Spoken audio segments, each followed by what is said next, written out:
So if y'all let me go through the lesson pretty quickly, y'all can work on homework at the end of class. It's in the textbook. The page number isn't up here, but it's up there. Adrian, stop making like noises, or whoever in the corner is continuing to try to communicate. Futilely. Stop. And then we'll do more chapter. We'll just like practice 23 all week. Okay, it's kind of a hard chapter, so we just need to like practice it forever until it becomes really not hard at all. Lucy? It's 1 through 6. Terrible. I think I always do both. 1 through 5. It's 1 through 5. If Luke talks again or Adrian doesn't turn around, Adrian, you look so sketch in this like dark hoodie. You're like completely turning around and I can't see your face. You look like you're like trying to get in trouble for something. That's a very conspicuous look. It's not like subtle. It's not like where'd Adrian go? I don't even see him.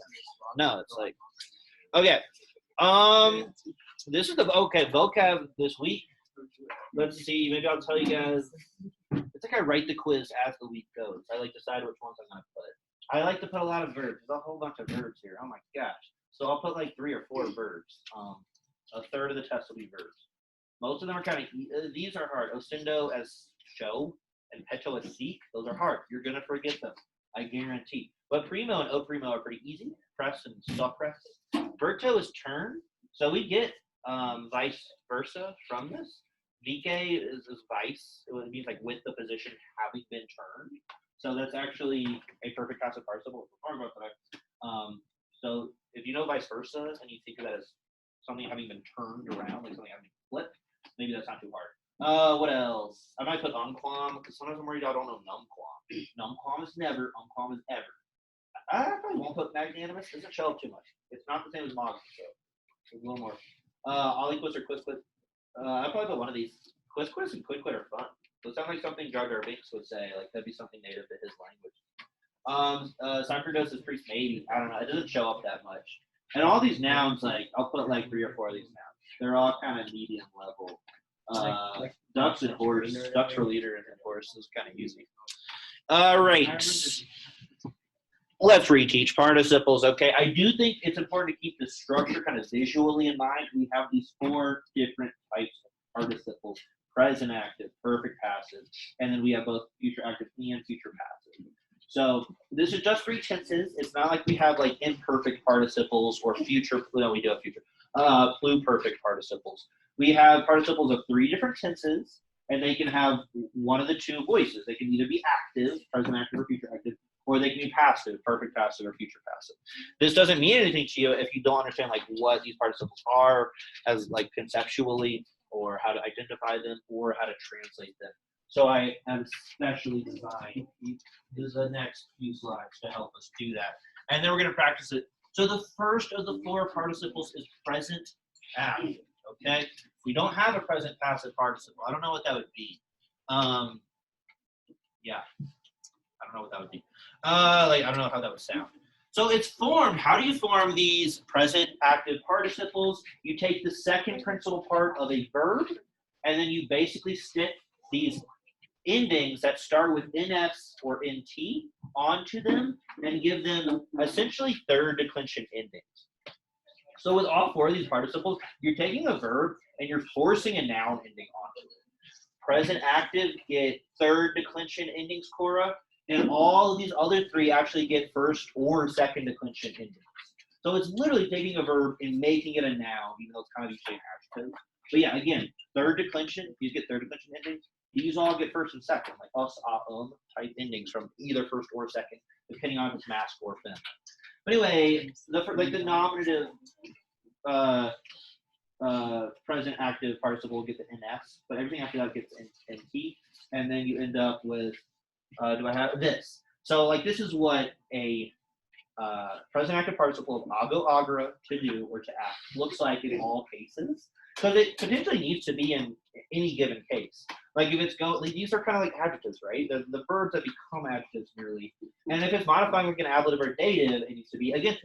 If it's modifying nominative plural, against, it gets the ES. So if you know your third declension, that's fine. That's not going to throw you off. It'll also probably be like right next to the thing it's going with. So it's not going to take like rocket science for you to be like, this participle is modifying this noun. But sometimes it will be important for you to know like what case it is. And you translate these present active participles as just verbing. That's it. That's how you translate them. Not like the boy is verbing the baseball. He's throwing the baseball. It's more like the throwing boy plays baseball. You would never say that. It's running, right? I'm not creative. Running is the one we had yesterday. So the running boy. So a word like running, yeah, it is an ing, but the way you use it in the sentence that I just said, that's not a verb. It's a describing, in that case, a boy. I'm sorry, an adjective. Yeah, thank you. It's an adjective describing a boy. So it's like a verbal adjective, quite literally. So we have some examples from 4 different verbs. Kuro, kura, if we wanted to say somebody's running, kurins, and that's the nominative form of it. We would have to change its case if it's modifying something that isn't nominative. Someone's doing something, ogins, right? So you're just taking that infinitive, chopping off the re, adding ns, or technically nt, is, nti, ntem, etc., so on and so forth. And that is the present active participle. So hopefully, like, if you get this mixed up and you're like, oh, is it perfect passive or present active that you translate as verbing? You can like logic your way through it by just being like, well, what does it mean for something to be present and active? It's like this is happening in present tense, and it's actually happening. It's not a passive thing that's happening to a subject. It's something the subject is doing actively. So verbing, right? Hopefully you can kind of like get to that point and understand how you translate it without even having something like your notes in front of you. Any questions on present active participles? That's one of the 4 participles. So that's 25% of the chapter right there. The second one we'll talk about is perfect passive. So perfect passives are formed from taking the 4th principal part of a verb, and then that's it. Like you just take that 4th principal part, that is a perfect passive participle. Like it's good to go in that form that you find it in. Now, it could be different genders or cases. So it might not end in US. I kind of put all of these in US because I just kind of like, that's just like the default ending for some of these things. But it could end in A if it's modifying a feminine subject, or UM if it's neuter. It could be any of the endings in the first or second declension. Well, I feel like somebody's about to come in here, so sorry if I get really awkward for a second. But perfect passive participles. That's what they're like. And these are just going to be translated as straight up adjectives. So translated as verbed. But again, it's not like somebody verbed something. It's not that kind of thing. It's like the verb noun does some other verb. So like from amo amare, you just take amatis there, and that means love. Every once in a while, it might feel good to translate something as having been verbed, but you almost never actually need the having been. So you can literally just think of perfect passive, the second participle, as being translated as verb. That's it. And like the example I added yesterday was like dokeo dokeru dokui doctus, to teach. Doctus right there, we learned that now as an adjective. Like we learned it separately from the verb as an adjective. But it's just like literally a perfect passive participle. So I don't know what the difference between perfect passive participles and adjectives are. Like it's such a small distinction. I guess you would never translate adjectives as like having been adjectived. And these are still verbal. They all have a verbal, whereas like some adjectives don't have a verbal energy at all. Like if somebody is fast, that doesn't mean that they're actively running. But if someone is, anyway. Okay. So how to spot these? This is kind of hard. Hopefully you'll recognize something that looks like a verb to you, and then it'll look like it has like a noun adjective style ending, a noun or adjective style ending. So noun and adjectives and Latin kind of all end the same. So does that make sense to you guys? Like hopefully you see something like amatis, and like, oh, that looks like amo amare, the first verb you ever got. Well, with a US ending, or maybe it's A because it's feminine, or it's UM, whatever it is. And so you're like, oh, but that's like not a normal verb ending. So maybe it's a 4th principal part. That just means verb, in this case, loved. All right, okay, doctus is taught or learned. Keaton, do you think learned is a word? No. It is. It is. I learned it over in summer because I am doing it, which is No, because as a verb, it definitely is real. Like I learned something. You wouldn't pronounce it as learned. But as an adjective, you pronounce it as learned. Like I am a learned scholar. No, it sounds dumb and awkward because it's like old fashioned. I think it probably would have sounded like right on the money 100 years ago. But maybe even then. But it's the kind of thing if you look at the Google, have you also looked at like Google like usage charts where they show you like this word was really popular in 1990 and then it drops off. I should show you. Apparently, she was really popular in the 1890s.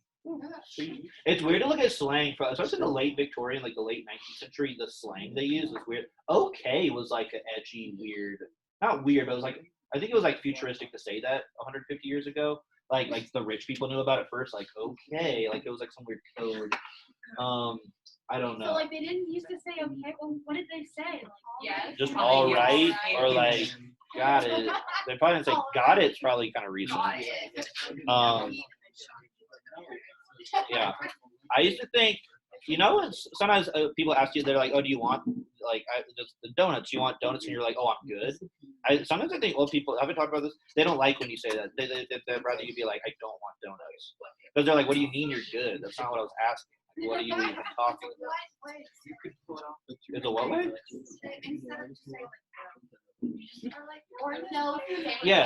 Yeah, but I think it had to become that. Like a lot of older people, like back in the 90s, if you said that, they're probably, what does that mean? But now it's like it's accepted. It's like, oh, I'm good. But if you think of like literally, like why? That's not the question. Like I'm not asking. No, I am good without Yeah. It's like I'm good without donuts. Sometimes it sounds mean though. Sometimes I say, and I feel like the way an old person takes it is that like I said something mean. I'm like I wasn't being mean. I don't need whatever you're offering. Anyway, maybe I have really specific experiences with that. What, Kelly? So my grandparents and my aunts and uncles, they always like, "Hi, do you want some water?" I'm like, "I'm good," and they like think it's so funny because like I just say I'm good. Yeah. And then they're like, "Are you sure?" And they keep going on. Even though I don't want it, and so now they make fun of me for it. And next time they ask you, just say no. So they understand what you mean, but they still think it's weird because My grandma's just a really judgmental person, so she might do that, but like I've probably gotten desensitized to it. My grandma's really mean. People are social animals, so like we just still like pick things up from each other. So if you never heard someone say that, I guess you're taking it literally and you're like not understanding it. Anyway, don't know how we got on that digression. So yeah, these first two are the most common. I'm going to talk about the future ones next, but they're not as common, so maybe a little less important. Avery, you got this. You're not taking notes, but you're following this. Like, honest question to especially 1.5 kids. I always want y'all to let me know if you're like, hey, I'm actually kind of lost. This is maybe it's as hard as you make it, in that like if you don't engage with it, it's really hard. But if you just kind of like try to take it in and ask me questions, it's confusing, then it should be fine. Okay, the fourth one. So again, perfect passive is just like verb. The loved noun, the taught or learned noun, the waged war. That would be like gestum, bellum, because bellum is neuter, so it would need to get the neuter ending right there. Bellum, gestum, the waged war. Waged. And then we got future active, our third of four. So apparently you'd use the fourth principal part for this one, just like the perfect passive. That means we take, I don't list it here for some reason, it's kind of dumb. If you take these four principal parts and you actually kind of stretch out their ending by adding a UR in front of whatever the actual ending is going to be, whether it's US or A or UM or whatever ending from the first and second. So just like when you think of the present active endings as having NT, all of them have NT except the nominative is just NS. Think of this NT as being the same NT in the word present, because it basically is. I want you to also think of the UR that you want to spot future active. It'll be in the middle. It's kind of the middle end of the word. This UR as being the same UR in the word future, because it kind of is, not really, but it works for us in that way. So and then you translate this as about to verb, which sounds clunky and kind of awkward, but like if you think about it, that's what makes it future and active. About to, future tense, actively verb, not be verb, that would be passive, but to just verb. Whereas amatus was like loved or having been loved. Amatoris, future active, not perfect passive. So it's just about to love. Doctorus, about to teach. Gasturis, about to wage. Again, it doesn't have to be a US ending. It could be an A ending, feminine. It could be UM for neuter. Any noun ending from the first or second declension. How to spot this? Look for the UR. You do have to be very detail oriented, but it's like, especially in this chapter, we're going to be expecting participles in basically every sentence. They annoyingly sometimes give us sentences without the brand new grammar. but mostly we'll see one in every sentence. So present active, you're looking for NS or NT, more likely. Perfect passive, you're not looking for anything specific. You're just looking to recognize the verb, but see that it's like behaving like a noun or adjective. But future active, you're looking for the UR. And then that brings us to the last one, future passive, where you look for an ND. So again, I know these are like, it's like, what, how am I supposed to, but remember UR as like the UR in future, NT as the NT in present, and this as the ND in gerundive. Because another word for this last participle we have, this future passive, is gerundive. That's a fancy grammar term that you don't really need to have, but the word gerundive does have that ND in it. And we have actually a lot of names or words in English that are in fact Latin gerundives. I've probably talked about them before. I feel like I talked about them like really early on with Latin classes that I have. So all I've heard. But like, what would agenda mean? So the way you translate these are to be verbed, okay, which I'll reiterate in a second. But it's to be verbed. What is agenda from? Anyone? What verb is that from? Ago agera, which it means to act or to. More, what's the most general thing that ago and facio can mean? To do. So agenda means to be done, literally. Miranda is a name, and we have the Latin verb that we don't actually have, but miro mirare, you'd probably guess means to look, like a mirror. So Miranda means must be seen, yeah, which is weird. It's like, I guess if you're naming your kid Miranda, you're like, this is someone who must be seen by the whole world. I don't know. Amanda must be, or is to be loved, and then memoranda is like things to be remembered. And I mean, this is literally what agenda is in English. When people talk about an agenda, like this is my agenda for the day, these are the things that are to be done. So it's not, the way this to is functioning, it's not like an infinitive. It's more like a sense of obligation. Like these are things that need to be done. So don't think of it as like a weird passive infinitive kind of thing. It's like obligation. Think of like these are things that are like are assigned to somebody almost. So anyway, so yeah, you form them by taking the second principal part and adding these weird ND US or NDA, ND UM, whatever it needs to be, just like all the other participles except present active, which is third declension. To match the subject it's going with, and then it's translated as to be verbed. Oh my gosh, I need to fix that. To be verb, not to verb, because it's passive, right? And it also, I guess, has like a future tense thing still going on, because it's like this thing hasn't been verbed yet, but it needs to eventually be verbed in the future one day. Lucy?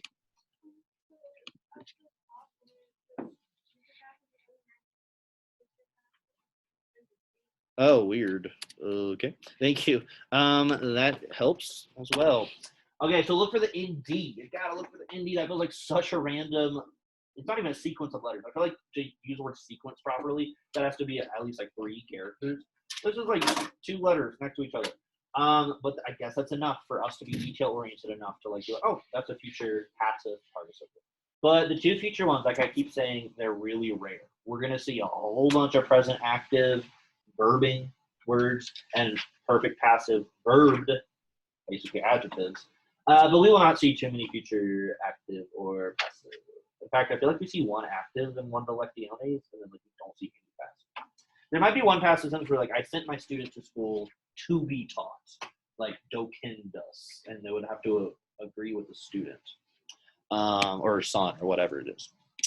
All right, but that's the participles, guys. Now, to really prove that we're staying on top of all this, let's look at, like we've done this before, but these are just passive verbs. I don't know if they're all perfect passive. Some of them are probably just like present and perfect future passive.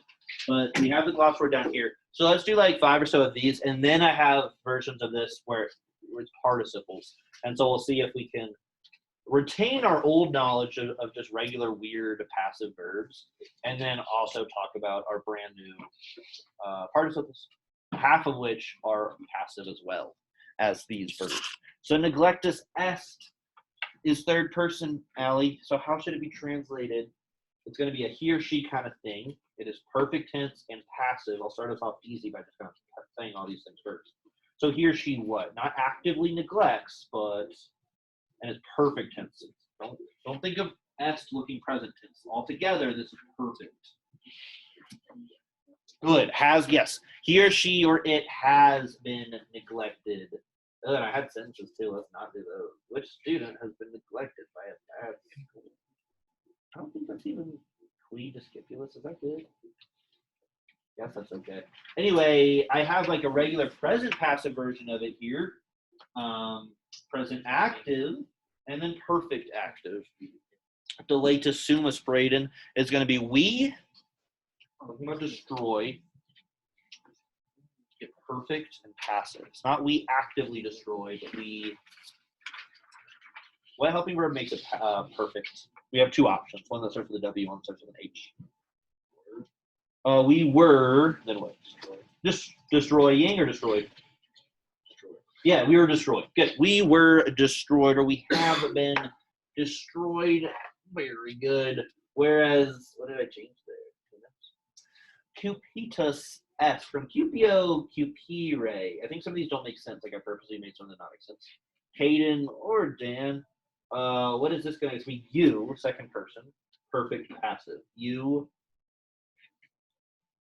Cupia like always takes an infinitive, so I don't think like this would actually show up. Like this wouldn't really occur. These are all perfect, so we're using the same. He used were, so you can use was or you can use has or have plus been. Oh, you were desired? Yeah, you were desired works, yeah, or you have been desired. But you also say were. You were desired. Yeah, this is perfect pass. Admita assume from admito, which is like to admit or to receive. Let's say received. Admit assume Parker or Keaton. I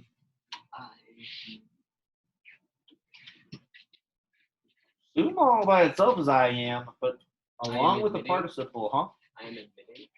Admitting? That sounds active. This is passive. I was admitted. Yeah, I was admitted, or I have been admitted, or received, or let in, or whatever. Yeah, remember the perfect passive. There are these two chunks. So, and like this is important for us to know because now we know that fourth principal parts of verbs they can just be by themselves, and that is a perfect passive participle. But when they have assume SA buddy, that's when they're not actually a participle. They're just like a full-on verb, but they're a weird verb because they're perfect and they're passive. And I have to. I always say this, but this time I really am. I gotta email one of my lab professors and be like how? Like, okay, this is the textbook tells us to understand this as a perfect passive verb. But what if I wanted to say that this was a participle with a present tense helping verb, and so it would just be I am admitted? What's the difference? Like, as far as I know, that would be the same thing. So I shouldn't be asking y'all. I'm supposed to be teaching y'all. But I need to clear that up for myself because that is confusing me right now. Rego, regor, rexi, rectum is to rule or guide. So Luke or Elena. This is going to be they, perfect passive. Sorry, Adrian. But also Adrian. I'm also asking Adrian. They, not are ruled, but they Will be ruled. No, I don't like when people try to make perfect things future. Because remember, guys, we have three past tenses. Imperfect is an incomplete past action. Perfect is a complete past action. And pluperfect is a more than complete past action. So we have three past tenses. But never try to make a perfect or imperfect kind of thing future tense. Avery? Very good. Yeah. So we're using the same helping verbs over and over again, but some people are still stumbling. They have been ruled or they were ruled. Couple more before I get to the actual participles, a new thing. Cora or Bailey, what is appelletai? Estis from appella appellare to call, basically, or to name. Give you to name. So it's y'all, perfect passive. Not y'all actively name, but y'all have been named. Yes. Thank you for resisting the urge to use are. It's not y'all are named. That would be, that'd be appella mini. That would be that really weird present passive, second plural, anywhere many. Remember, present, imperfect, and future passives, that's all just one word. The only one is in two different chunks where it's one of the perfect passives. Okay, this is getting very old. Okay, good. Now we're on the participles. Okay, so remember, I think this is important to visually think of our four different flavors of participles. But now we're kind of on Sarah and Sadie. Tarentum is that, so it's from terreo to terrify. Is it present active, perfect passive, or one of the future tense ones? It's not one of the passive ones. It's kind of hard to tell though. What do you mean? The other one that you pointed to, you said that we had those two. It's not. It's actually not any of these. So when we're talking about participles, this actually isn't useful for us anymore. Like I would need to make another chart. Yes. Future or present? Anyone? It's present. So how do we tell? So I'm giving away that it comes from tereo, to scare, but that is a chapter 1 word. Maybe you would already like that would be the first connection you make. You're like, oh, this is from that verb that means to scare, but like it's doing something new. So maybe it's doing that new participle thing. It's like pretending to be a nouny adjective. Now like which one of these is it? It's not perfect passive because that would be us just taking the fourth principal part, which is teritum, and then like changing the ending to match the subject. So it'd be like teritus or terita or teritum. It sounds like a weird Dorito or something. So it's not that. And I know you're not always gonna have a dictionary entry in front of you, but like maybe for this translation quiz next week, I will gloss all the verbs so you do have all four principal parts. Lucy?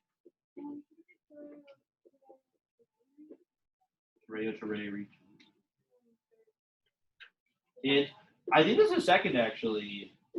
But does that answer your question? What do you mean? So at the bottom, it's not a long. Oh right. I left off the macron. It's terrari, not terrera. Yeah. Anytime I leave out macrons, I'll just say that it's because the National Latin exam actually doesn't do macrons. So technically, you're supposed to like get comfortable with Latin without macrons. It's actually horrifying. But yeah, thanks for pointing that out. So okay, it's not perfect passive. Also, perfect passives wouldn't end in en. That's a third declension style ending. So if you know it's a participle and it has a third declension looking ending, then you can stop right there. It's going to be present active. Like I said, these other three ones, they get like the US and the A and the UM of the red and blue endings up here, the first and second. Whereas present active is the one that gets third declension style endings. Also look for the NT. That is the thing that really would have helped Sarah and Sadie know. If they would see that NT, think of the same NT in the word present, and they would know it's present tense. But so Sadie, how do we translate it then if it's present active? It's not. So that, I know why you're saying they because you're saying the NT. It's not. That's not actually a third person plural NT. Weirdly.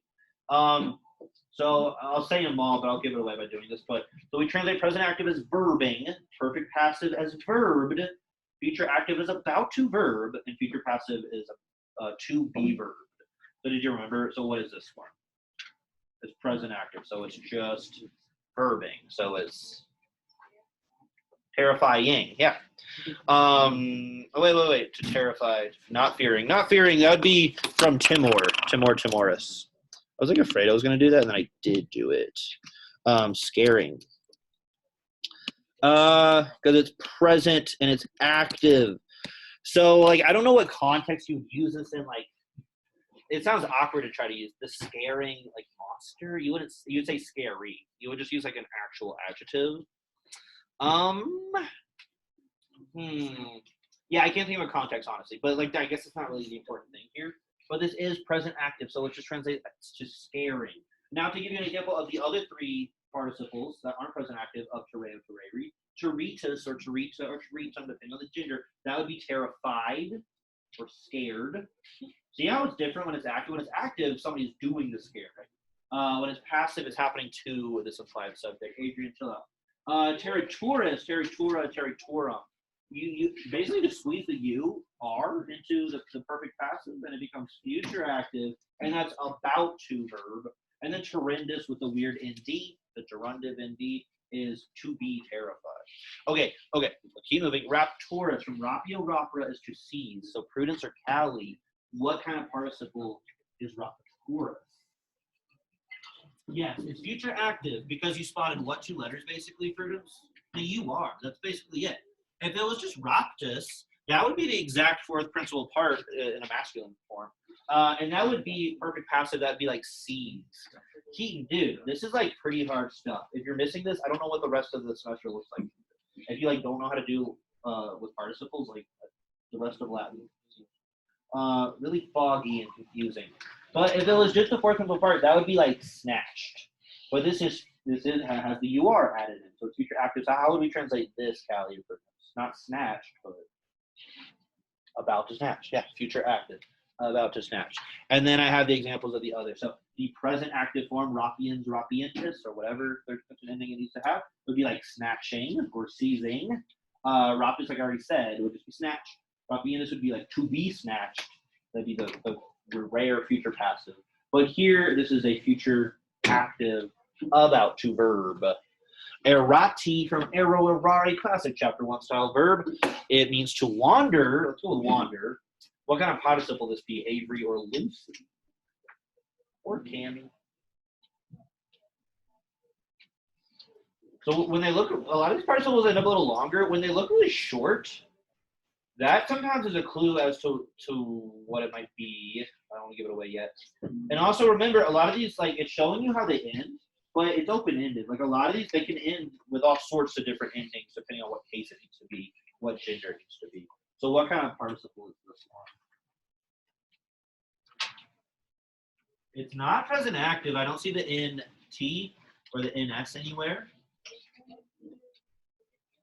Yes, it's perfect passive. So perfect passive, guys, that's the one that's actually kind of maybe weirdest to spot. It might be the most common, honestly, but it doesn't have like a specific thing like the other three. Like present active always has NT or NS. Future active always has the UR from the word future, and future passive has the ND. But anyway, it's just like from the fourth principal part, erotum in this case. And in this context, actually, like it looks like it has a nominative plural. But remember, it doesn't have to be exactly US or A or UM, or like I should be pointing to these, I guess. It's going to be whatever it needs to be. But yeah, it's like they took this and they made it masculine plural, and now it's a long E. So it didn't ask y'all what it would translate to, my bad. But it'd be something like gone astray, or like having gone astray. And the other versions of this would be like errons or rontis, would be wandering, present tense actively. Eraturus would be about to wander, future active. And errondus with the ND. LND, future passive, to wander. Let's do a couple of more. Visa. Anybody guess what verb this is from? It's kind of tricky. It almost doesn't look like it's related to this verb. Lizzie? Not vivo, not to live. It's a good guess, Cammy. Video, yeah, exactly. So video, if you look at the bottom there, has a pretty weird fourth principal part that looks a little bit removed from the first two. So how would this be translated, anyone? Cammy, Lucy, anyone? With perfect passive, it's just going to be kind of like verb, like an adjunct. So you don't actually need a subject or anything like that. But yeah, you said the right. Just what do you think, Sadie?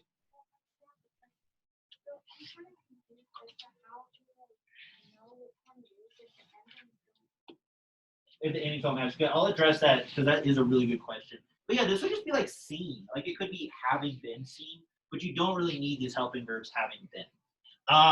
And then yeah, Sadie, that's a really good question because it could be visa, it could be visus with a US ending if it's masculine. It could have a neuter ending um. So yeah, there's a lot of flexibility there, but that kind of comes down to you knowing your first and second declension really well.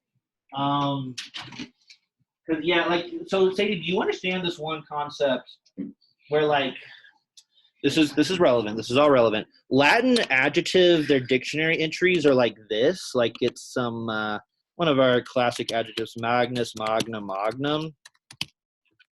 Anybody like tell me like why are adjectives presented in this way in their dictionary entry? Anyone?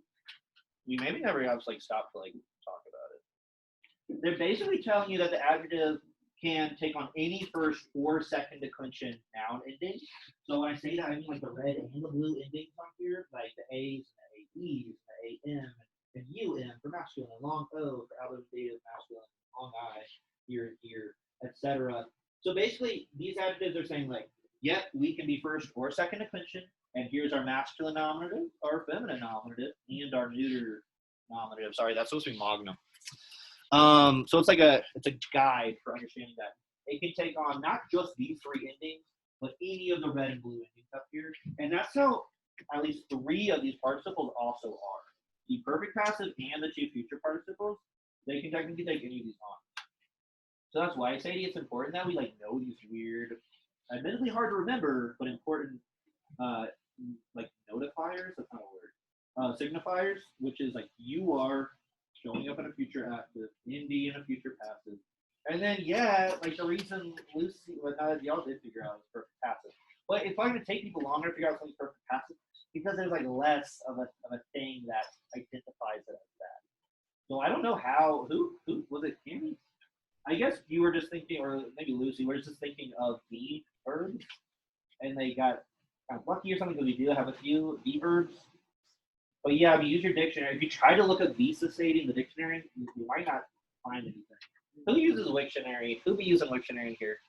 Because sometimes I get scared thinking of y'all not using Wiktionary. Like when you need to. Like you're probably not at the point where you're like you have to use it. You shouldn't be. That's too much of a crutch.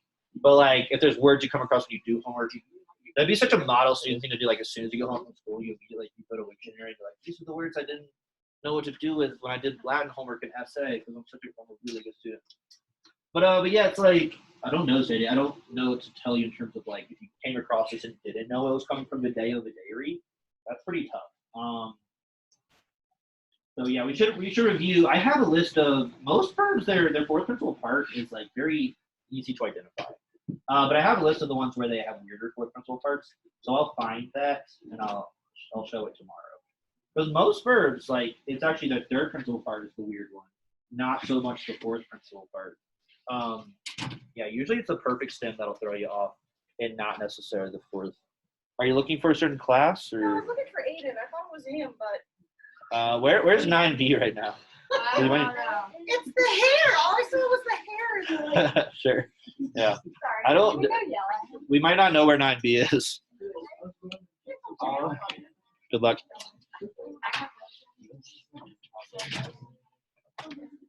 But yeah, last thing I'll say, Sadie, is that like when we get new verbs nowadays, just make sure you do look at this for the perfect stem of the three perfect tenses, and then this for now perfect passives and participles.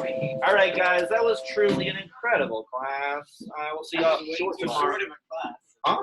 It's a very short class. Well, that's a good thing. Time flies.